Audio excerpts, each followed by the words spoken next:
नमस्कार दोस्तों, स्वागत है आपका बालाजी हिंदी क्लास में। तो इस क्लास में दोस्तों ज्योग्राफी का प्रैक्टिस सेट हल करेंगे जो कि 18 नंबर का है। इसके पहले बहुत सारे प्रैक्टिस सेट मैं दे चुका हूं, अगर आप लोग नहीं देखे हो तो प्लेलिस्ट में जाकर के देख सकते हैं।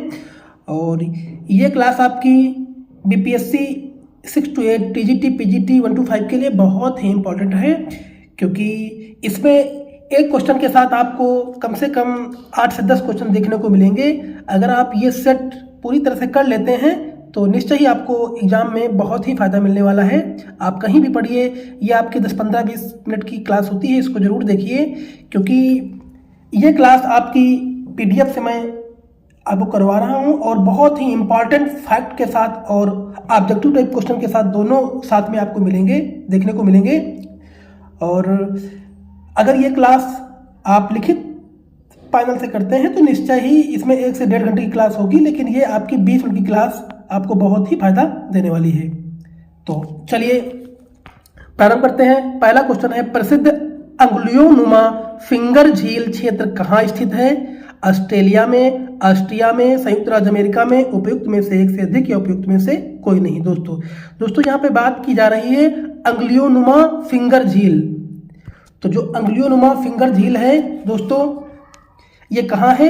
ये आपके संयुक्त राज्य अमेरिका में दोस्तों है। कहाँ है? संयुक्त राज्य अमेरिका में प्यारे दोस्तों है ये झील, जो कि बहुत इंपॉर्टेंट है। इस झील से क्वेश्चन हमेशा दोस्तों बने हैं। तो और कुछ फैक्ट उसके देख लेते हैं। देखिए, अंगुलियों नुमा झील संयुक्त राज्य अमेरिका में स्थित है और यह झील न्यूयॉर्क नगर के पश्चिम उत्तर में स्थित है दोस्तों। कहाँ स्थित है? पश्चिम उत्तर में प्यारे दोस्तों स्थित है। और यह झील जल का वह स्थिर भाग है जो चारों तरफ से स्थल खंडों से दोस्तों घिरा है। झील की दूसरी विशेषता उसका स्थायित्व है। सामान्य रूप से झील भूतल के वह विस्तृत प्रायः समतल गड्ढे भूमि के निचले भाग हैं जिनमें जल भरा हुआ दोस्तों। तो ये आपके अंगुलियों नुमा झील से कुछ इंपॉर्टेंट फैक्ट रहे, इनको जरूर आप लोग देखिए।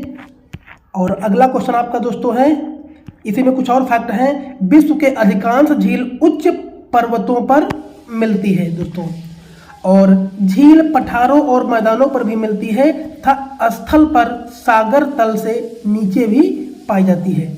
झील का निर्माण कई माध्यमों से होता है।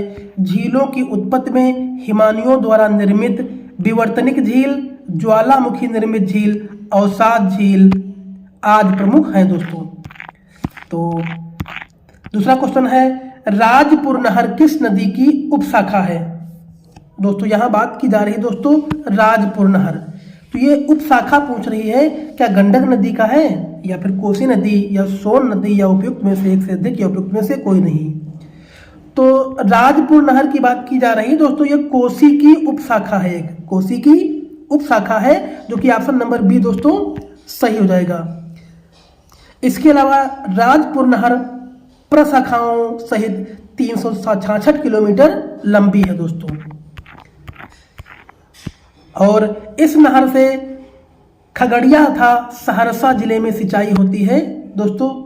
ये सारे क्वेश्चन आपको एससी ईआरटी एनसीईआरटी बेस मिलेंगे, जो कि बहुत ही इंपॉर्टेंट है।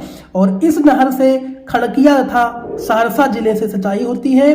और बाढ़ की भीषिका से बचाने के लिए भारत एवं नेपाल की सहमति से 1954 में कोसी नदी परियोजना का निर्माण हुआ था। इंपॉर्टेंट फैक्ट है दोस्तों, क्वेश्चन बनता है इससे। कोसी नदी परियोजना के अंतर्गत भारत नेपाल सीमा पर हनुमान नगर के समीप कोसी नदी पर बांध बनाया गया है। अगला फैक्ट है, कोसी बांध से पूर्वी कोसी नहर एवं पश्चिमी कोसी नहर निकाली गई है। पूर्वी कोसी नहर की मुख्य शाखा की लंबाई दोस्तों कितनी है? ये आपकी 44 किलोमीटर है, जिनकी 4 शाखाएं हैं, मुरलीगंज नहर, जानकी नहर एवं पूर्णिया नहर एवं अररिया नहर। इसकी 4 शाखाएं हैं। और पश्चिमी कोसी नहर की लंबाई 115 किलोमीटर है। इस नहर से दरभंगा और मधुबनी जिलों में सिंचाई होती है। ठीक, तो अगला है, राष्ट्रीय आपदा प्रबंधन अधिनियम किस वर्ष का है? दोस्तों राष्ट्रीय आपदा प्रबंधन अधिनियम किस वर्ष का है, तो ये दोस्तों आपका हो जाएगा 2001 का है या 2005 का है या 2010 का है, या उपयुक्त में से एक से अधिक या उपयुक्त में से कोई नहीं। तो दोस्तों गेस करिए, बताइए कौन हो सकता है। तो आपदा प्रबंधन की बात की जा रही है, जो कि आपदा प्रबंधन राष्ट्रीय, यहाँ पे बात आई है राष्ट्रीय आपदा प्रबंधन। राष्ट्रीय आपदा प्रबंधन जो होता है 2005, ऑप्शन नंबर बी दोस्तों सही हो जाएगा। और इसका अध्यक्ष कौन होता है दोस्तों, कौन होता है इसका अध्यक्ष? तो इसका अध्यक्ष आपका दोस्तों होता है प्रधानमंत्री। कौन होता है? प्रधानमंत्री होता है। और ये प्रबंधन 2005 में दोस्तों पारित हुआ था और इसका अध्यक्ष प्रधानमंत्री होता है। चलिए इसको देख लेते हैं, इसके फैक्ट कुछ देखिए। इस अधिनियम के प्रावधानों के तहत राष्ट्रीय आपदा प्रबंधन प्राधिकरण का गठन किया गया था। कब? सन 1905 ईस्वी में। और इस अधिनियम के तहत ही केंद्र सरकार ने राष्ट्रीय संकट अनुक्रिया बल national disaster response force NDRF का गठन किया था दोस्तों। तो अगला है राष्ट्रीय आपदा प्रबंधन प्राधिकरण का पदेन अध्यक्ष कौन होता है दोस्तों? क्या प्रधानमंत्री होता है, गृह मंत्री होता है, या रक्षा मंत्री होता है, या उपयुक्त में से एक से अधिक, या उपयुक्त में से कोई नहीं। तो दोस्तों अभी मैंने आपको बताया है कि राष्ट्रीय आपदा प्रबंधन की बात की जा रही है, यहाँ पे राष्ट्रीय आपदा की बात की जा रही, तो इसका अध्यक्ष पदेन अध्यक्ष जो होता है वो प्रधानमंत्री दोस्तों हो जाता है, जो ऑप्शन नंबर एक सही हो जाएगा। और राष्ट्रीय आपदा प्रबंधन इसके अध्यक्ष द्वारा अधिक से अधिक 9 अन्य सदस्य नाम निर्देशित किए जाते हैं, और अध्यक्ष द्वारा नाम निर्देशित सदस्यों में से एक को उपाध्यक्ष नियुक्त किया जाता है। प्रत्येक राज्य राष्ट्रीय आपदा प्रबंधन अधिनियम के प्रावधान के तहत अपने लिए राज्य आपदा प्रबंधन प्राधिकरण की स्थापना करती है। अगला है राज्य का मुख्यमंत्री राज्य आपदा प्रबंधन प्राधिकरण का पदेन अध्यक्ष होता है। अगर यहाँ राज्य की बात करें तो मुख्यमंत्री हो जाएगा, और राष्ट्रीय की बात करें तो ये आपका प्रधानमंत्री हो जाएगा दोस्तों। चलिए अगला क्वेश्चन है, 18वीं सदी के उत्तरार्ध में किस वर्ष बंगाल में भीषण अकाल की स्थिति बनी थी? तो क्या 1970 में बनी थी, या 1770 में, या 1780 में, या उपयुक्त में से एक से अधिक, या उपयुक्त में से कोई नहीं।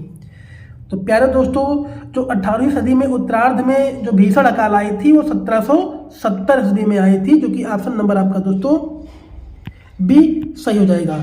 इस अकाल से होने वाले मौतों की संख्या लगभग 1 करोड़ रही थी। कितनी? 1 करोड़ दोस्तों रही थी।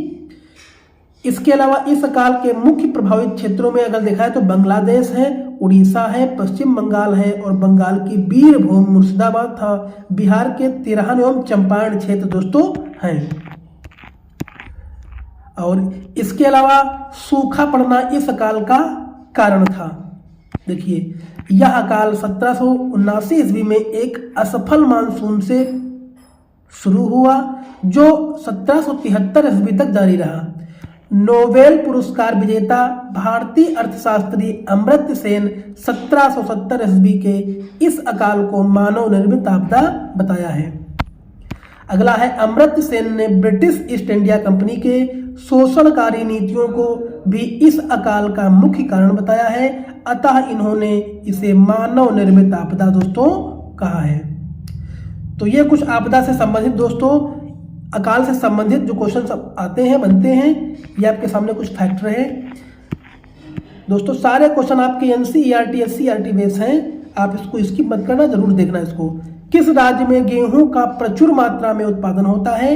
हरियाणा में होता है, या पंजाब में होता है, या उत्तर प्रदेश में होता है, उपयुक्त में से एक से अधिक, या उपयुक्त में से कोई नहीं। दोस्तों आपके क्वेश्चन तो आसान है, लेकिन इसके साथ जो आपको फैक्ट मिल रहे हैं बहुत ही इंपॉर्टेंट हैं, और इस क्वेश्चन के साथ ही जिस प्रकार से BPSC क्वेश्चन जहां से उठाती है उन्हीं क्वेश्चनों को, इस इंपॉर्टेंट क्वेश्चनों को आपके साथ ये फैक्ट लाया हूं, उनको जरूर कवर करना। क्वेश्चन आसान है, लेकिन जो है आपके जो फैक्ट मिल रहे हैं बहुत ही इंपॉर्टेंट है। तो जो प्रचुर मात्रा में उत्पादन होता है दोस्तों वो होता है आपका उत्तर प्रदेश में होता है, जो कि ऑप्शन नंबर सी दोस्तों सही हो जाएगा।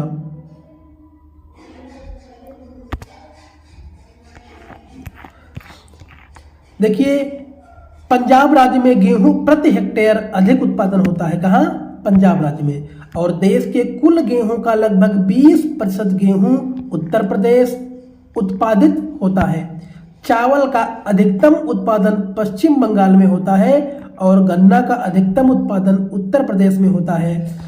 और आलू का अधिकतम उत्पादन दोस्तों भी उत्तर प्रदेश में होता है, लेकिन आलू भारत में पुर्तगालियों ने लाया था। और रेशम का सबसे अधिक उत्पादन दोस्तों कहाँ होता है?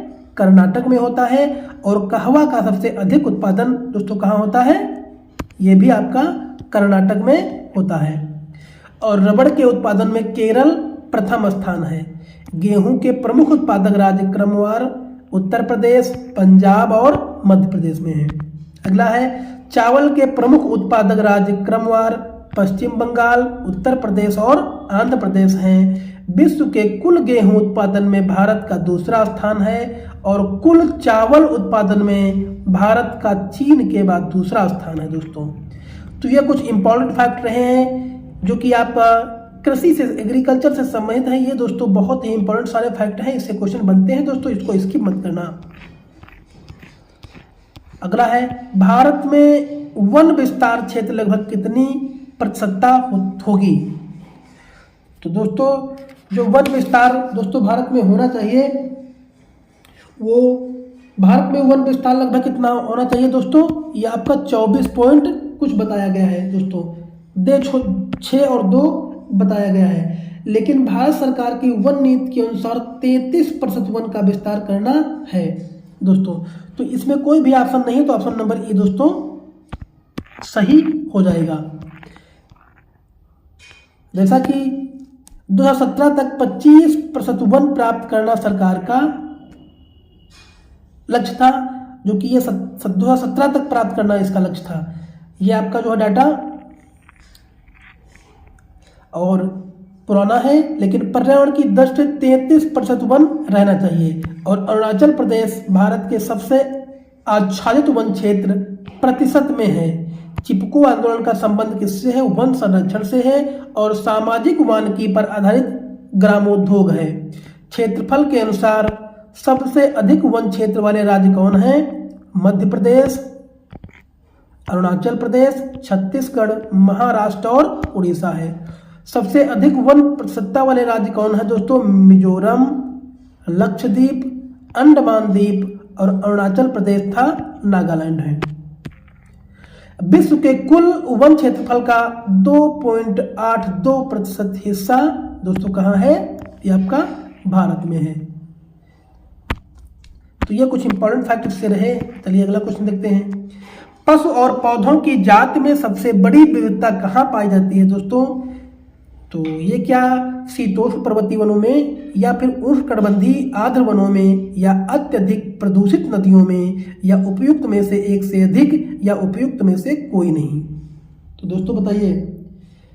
तो दोस्तों जो सबसे अधिक विविधता पाई जाती है वो उष्णकटिबंधीय आर्द्र वनों में दोस्तों पाई जाती है, क्योंकि उष्णकटिबंधीय आर्द्र वन सदाबहार वन है और वैसा प्रदेश जहां तापमान 24 डिग्री सेल्सियस से ज्यादा होता है वहां वर्षा हमेशा कितनी होती है दोस्तों? 200 सेंटीमीटर होती है। उनसे अधिक आर्द्रता 70% वन वृक्ष की ऊंचाई 50 मीटर तक होती है और यह वन कहाँ दोस्तों है? ये दोस्तों महाराष्ट्र में है, केरल में है, लक्षद्वीप में है, पश्चिम बंगाल में है और असम में पाए जाते हैं दोस्तों। और इन वन की प्रमुख वृक्ष कौन कौन से हैं? तो आप कह सकते हो रबड़ के वृक्ष, महोगनी, नारियल, बांस, सिनकोना, ये सब जो है इन वन के प्रमुख वृक्ष हैं दोस्तों। चलिए अगला क्वेश्चन देखते हैं। निम्नलिखित में से कौन सा जोड़ा सही है? वन्यजीव विहार और राज्य। तो क्या बांदीपुर तमिलनाडु में है? क्या सही है? गलत हो जाएगा। मानस कहाँ है आपका? उत्तर प्रदेश, ये भी आपका गलत हो जाएगा। क्या रणथंभौर राजस्थान में है? हाँ, ये आपका सही हो जाएगा कि रणथंभौर कहाँ है? राजस्थान में है। तो ऑप्शन नंबर सी दोस्तों इसका सही हो जाएगा, क्योंकि सिमली पाल अभ्यारण्य दोस्तों कहाँ? और अगला दोस्तों इंपॉर्टेंट जो आपका है सिमलीपाल अभ्यारण्य कहाँ दोस्तों पड़ता है? ये आपका दोस्तों उड़ीसा में पड़ता है। और एक पूछा जाता है जो आपका मानस की बात की जा रही है, तो मानस दोस्तों आपका कहाँ पड़ता है? ये आपका दोस्तों असम में पड़ता है। मानस आपका दोस्तों कहाँ पड़ता है? असम में पड़ता है।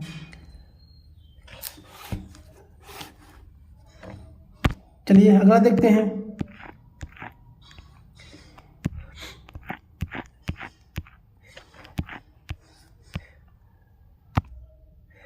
और बांदीपुर अभ्यारण्य दोस्तों कहाँ पड़ता है? यह पर कर्नाटक में पड़ता है। और पुराम्बी कुलम अभ्यारण्य केरल राज्य में है, केरल राज्य में है। और पेरियार कहाँ पड़ता है? केरल में पड़ता है। और अगर बात करें पेरियार और पुराम्बिल अभ्यारण्य कहाँ दोस्तों पड़ता है? यह आपका हाथियों के लिए प्रसिद्ध है। और इसके अलावा अगर हम जनसंख्या की बात कर लें तो केरल भारत का एकमात्र राज्य है जहां स्त्री पुरुष अनुपात प्रति 1000 पुरुषों की तुलना में स्त्रियों की संख्या है, जो कि 1000 से अधिक है। वहीं केरल राज्य में लिंगानुपात कितना है? 1084 है 2011 की जनगणना के अनुसार। और भारत में स्त्री पुरुष अनुपात कितना है? 943 है, जो कि लिंगानुपात के अनुसार है। सबसे अधिक स्त्री पुरुष अनुपात बिहार में गोपालगंज में है दोस्तों। कहाँ है? गोपालगंज में। और भारत में पंजाब, हरियाणा, दिल्ली आदि क्षेत्रों में स्त्री पुरुष अनुपात काफी दोस्तों कम है। लेकिन भारत में 382 प्रति व्यक्ति वर्ग किलोमीटर निवास करते हैं 2011 के जनगणना के अनुसार दोस्तों। और बिहार सबसे अधिक घनत्व वाला राज्य कौन सा है? जो 1106 व्यक्ति प्रति वर्ग किलोमीटर है। कौन? बिहार। सर्वाधिक लिंगानुपात वाले 3 राज्य हैं केरल, तमिलनाडु और आंध्र प्रदेश। केरल में 1084 महिला पर 1000 पुरुष हैं और 996 महिला पर 1000 पुरुष है तमिलनाडु में। और आंध्र प्रदेश में 993 महिला पर 1000 पुरुष हैं दोस्तों।